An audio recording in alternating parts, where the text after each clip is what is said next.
Good morning. Well, it's morning here anyway, and it's a beautiful sunny morning, and I'm feeling so inspired and creative. So I thought it would be a really good morning to talk to you about creativity and about the creative block that sometimes happens to all of us, I'm sure, and go through some tips that I use to help get out of that creative rut when I'm in it. So let's just go through some points first of all. First one, some of us may not like this one, but it's always worth doing, and that is tidying your work area. So if you have a creative area that you use, for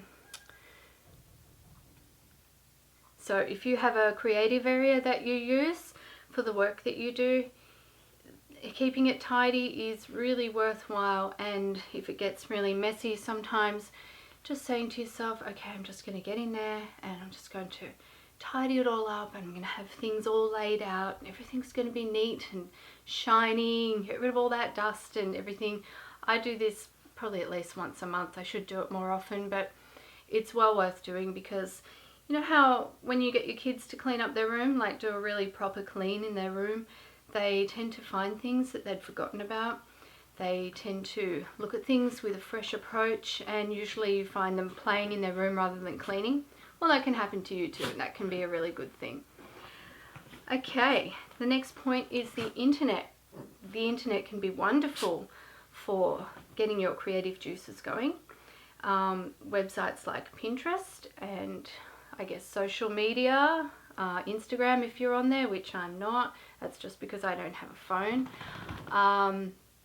All of those sort of websites where you can get a large collection of pictures and things that other people have been doing, and then you can look at how they've been doing it and what colors they've been using, and all kinds of things can be very useful and inspiring for your creativity. Now, the next point sort of seems to go completely against what I just said, but it just depends. Sometimes the internet will work for you. Other times I find I need to get away from the internet and just switch off the computer and walk away and not have any connection with it for a while, because you can get into the habit of just sitting there. Well, I can be pinning stuff, and I think, well, I've been sitting here pinning things for half an hour when I could have actually been doing something creative, if I have no intention of using those pins creatively. So you can end up with like a collection of creative stuff that you then don't act upon. So that's something to think about as well. And while I'm talking about turning off the computer, getting off the internet, and getting off the phone or your device or whatever you use, this is another reason that I don't have a phone and I don't have any devices, is because I think that I would tend to get a bit addicted, and I don't want that. But on another note, another great thing to do when you're not feeling so creative, or if you're in a rut, is to get outside, get some fresh air, get out in the garden, go for a walk, whatever it is. Something about the fresh air just kind of wakes me up, and if I don't have many ideas, often if I go for a walk, take the dog for a walk, I just find the ideas coming. It's just like a really good, healthy, creative time for me. Oh, what else have I got here? Okay, here's another thing. If you are feeling creative but you don't have time to act on your creative impulses, for example, if you have really young children, or you have a newborn, or you're really busy at work, or whatever it is, write down your ideas. Don't just have the ideas and let them go and think to yourself, oh, poor me, I can't act on these. What's the use of all of this? Write them down. Have a creative journal or an art journal, as I do, and write down everything, all the ideas that you get. More than half of the ideas that I have, I never act on them, but I like to have them in a journal, because there's been so many times that I've come back to an idea after years. I've written it down.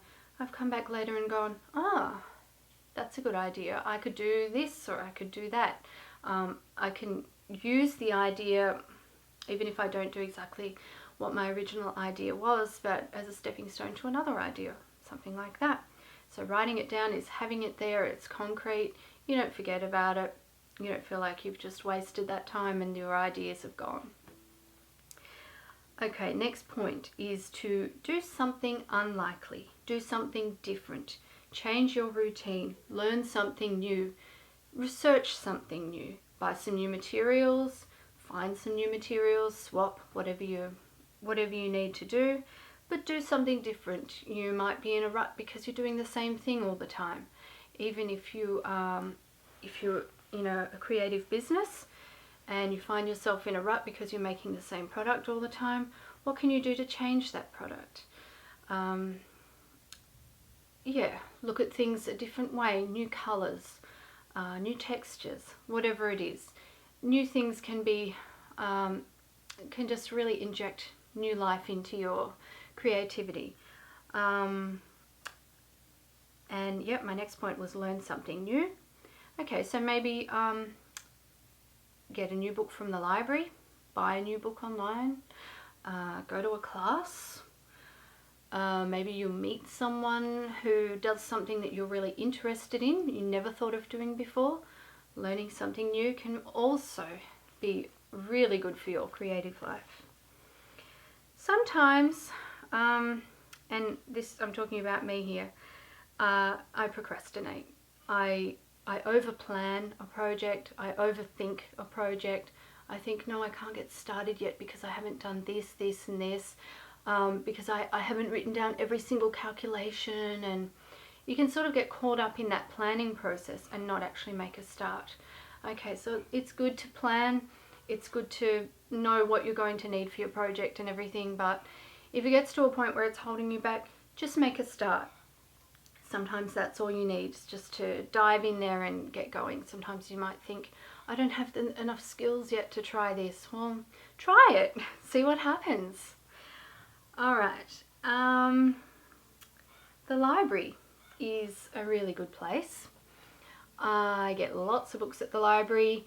I don't just get books related to weaving because my particular library is pretty limited in that respect. I get all kinds of books related to creative pursuits, and sometimes even just reading a new fiction. I often get inspiration from reading classics, and it might just be the way that a character says something, or what they were wearing, or what they were doing, or the type of room that they were in. These things are all very inspiring. I don't buy magazines. I think they're pretty expensive for what you get, but I'm happy to hire them out from the library, and just sometimes in a magazine there'll just be 1 or 2 pages where I just go, oh, that is beautiful. Those colours, the richness, the landscape, whatever it is. And that will inspire me with a new idea. And lastly, and this isn't always easy, it's to get enough sleep.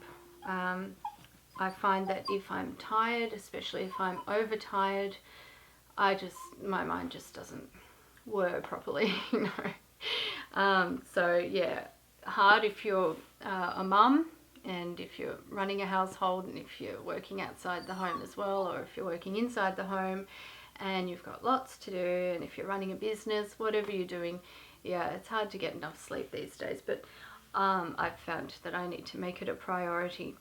So I hope these tips help you, and I hope that you are feeling enthusiastic and creative, and you're going to go out there and you're going to make beautiful things and do really wonderful creative stuff. Bye.